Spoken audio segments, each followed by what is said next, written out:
keep on mixing it until you know until it colors the whole entire silicone mixture. And I'm gonna do that right now. And after that, I'm actually gonna put some right here. And remember that you guys aren't gonna fill up the whole entire thing with just one mixture. Like maybe around 3 mixtures or 4. So yeah. And when you guys do that, make sure. Actually, I'll show you guys when I'm pouring it, because I can't. Alright, so yeah. Alright, I just poured in the I just poured in some silicone right where the mold is. And this is actually only two batches of silicone. And make sure you guys make enough silicone so it covers everything. And when it covers everything, make another layer, because one layer is way too thin. And also keep in mind that if your sculpture is highly detailed, as a result, your mold will have like these sharp edges like that. You see right there. And what happens is, if you guys leave it out like that, when you guys pull the actual cast out, like the silicone cast out, it will actually cut through that, and you don't want that. So if you see something like that, make sure you guys fill it in. Like right here, along that. Make sure you guys fill all that in. So yeah, make sure you guys put like maybe 3 or 4 batches of silicone. 4 batches of silicone. Don't make sure you guys don't make it too thin. You guys will know if it's too thin, since if you guys see like ragged edges like that. So oh yeah, and also when you guys are pouring the silicone cast, if you guys are waiting for it to dry, make sure you guys tilt it like in some sort of position. So like for example, if I pour some silicone right now, everything will actually drip down right here. And when that happens, don't just leave it alone. It's gonna start building up, and when you guys take off your cast, it's gonna be way too thick right here.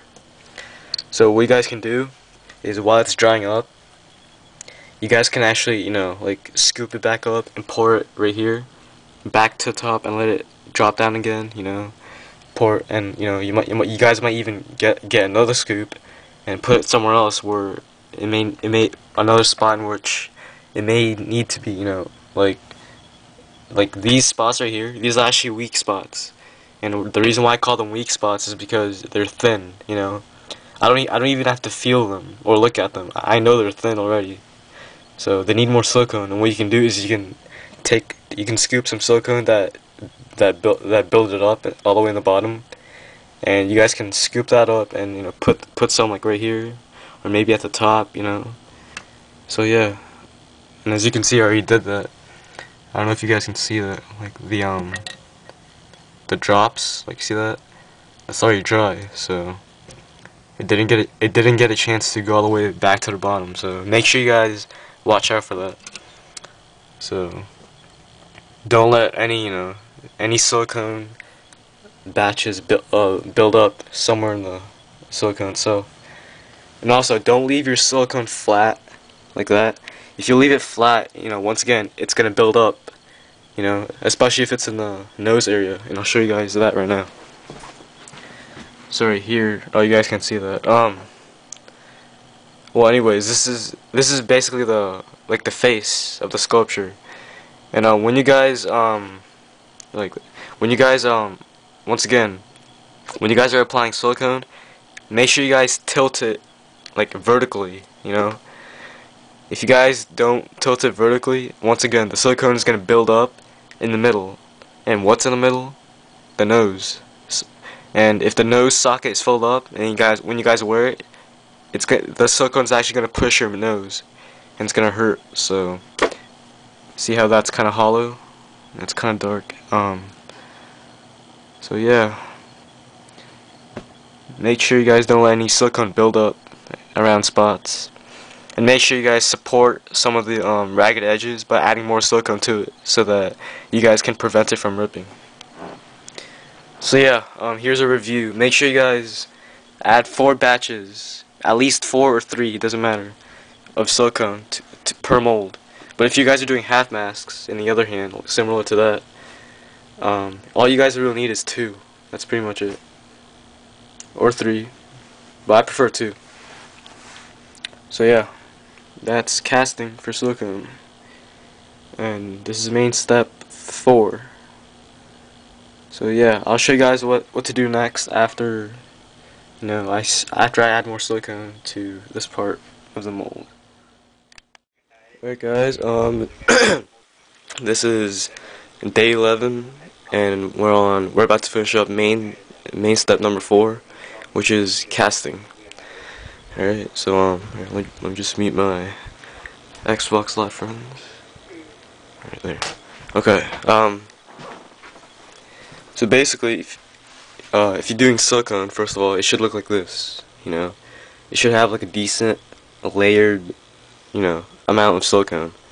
Now, once again, if you're doing latex, you don't do this whole process. When you're working with latex, all you're really doing is putting these two part molds together and pouring the latex in, and then swishing it around and draining it. That's basically it. All right, so this is silicone right here. Now, what I'm about to do right now is basically putting these two together. And when you guys are doing that, you gotta be careful though. Make sure there's no silicone blocking, you know, the edges. Because if there's silicone blocking the edges, what it does is that it's gonna make like a kind of like a hole when these two part molds are, you know, are together.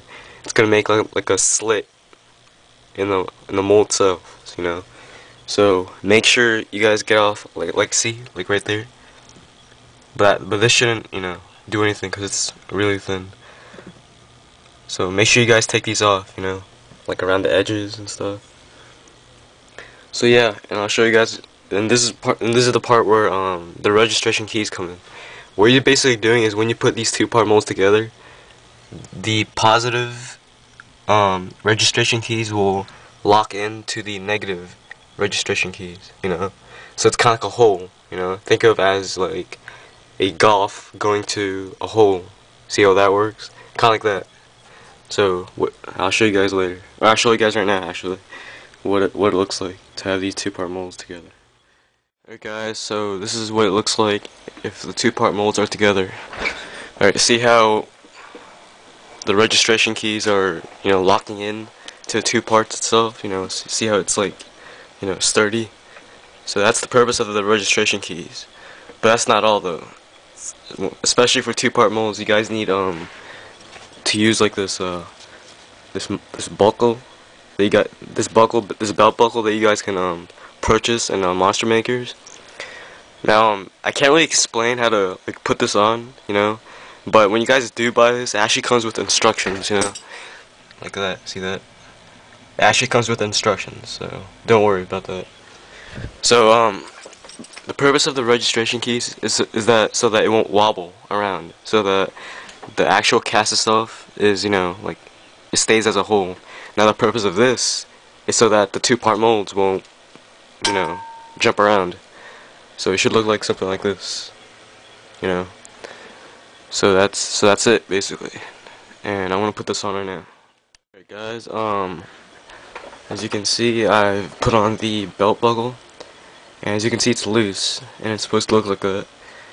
And when it does look like that, what's cool about this is that if you just do this, it actually tightens it up. See? Like that. Now it's tight. So right now, your two part mold is secure, so it won't demold itself. Alright? Now, right now, this is my method of doing it. Basically, after you're done with that, you're basically gonna mix another batch of silicone, but not a lot though, not a lot.